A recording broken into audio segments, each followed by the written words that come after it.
As someone who has next to nothing besides the items stuffed in his pockets, She helped me through a lot. Donnie Holder keeps his memories close. And there's kid. In January of last year, Donnie lost a dear friend, Cathy Boone. Like himself, Cathy struggled to survive, Yeah. living in the streets of Astoria. Very giving, very loving. What a lot of people, including Donnie, didn't know was that Cathy had inherited a small fortune. I think that's her with her father. The state of Oregon held more than $800,000 of her unclaimed money when Cathy died homeless. I fell in love with her. It just didn't make any sense to me that, that money just sitting there and she needed help in the worst way. And her father, Jack Spithill, explained Cathy's adult life was a series of ups and downs, often driven by unspecified mental health issues and drug abuse. She had a rough life, but when she was good, she was really good. For several years, Cathy volunteered at the nonprofit Sisters of the Road Cafe in Portland before moving to Astoria, where her mother lived. In 2016, her mom passed away, and Cathy relapsed into drug abuse. When she didn't have any connection to family or friends, and she was using drugs, then I think she was a truly lost soul. Cathy's father, who's long been separated from her mother, remarried, and now living in Texas, tried to stay connected to his daughter.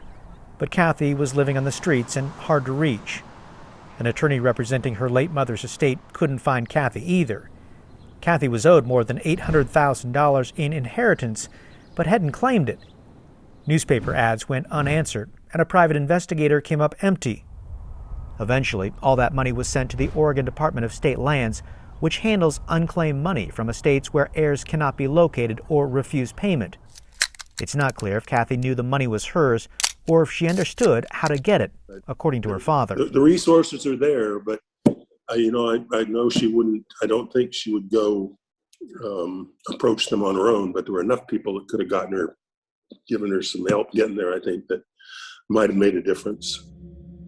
Yeah. Public health experts and social workers explained Cathy probably did not meet the criteria for guardianship in Oregon, where someone is deemed incapacitated and the court appoints someone else to make their decisions. It's just painful. Yeah. Despite that, her grief-stricken father wishes someone, maybe the state or the court system, local police, or even he, could have stepped in to help Cathy take the first step toward reclaiming her life. I think my failure to recognize her mental health issues, I kind of gave up on her because of the drugs, and shouldn't have done that. She's gone. On January 13th, 2020, Cathy had breathing problems while staying at the Astoria warming shelter, where she was a regular. An ambulance rushed the 49-year-old to St. Vincent's Hospital in Portland, where she later died. She's still missed just as much now as before, yeah. For her small community of friends and acquaintances in Astoria, many of whom are unsheltered, Cathy's death represents more than just a novel story. We're not statistics. These are real people, often facing complicated challenges. Good folks outside, just circumstances. And sometimes the system just isn't equipped to get them the help they need. She got me. I mean, we just clicked, Even if they're sitting on a small fortune, like Cathy Boone. She was a special person as far as I'm concerned.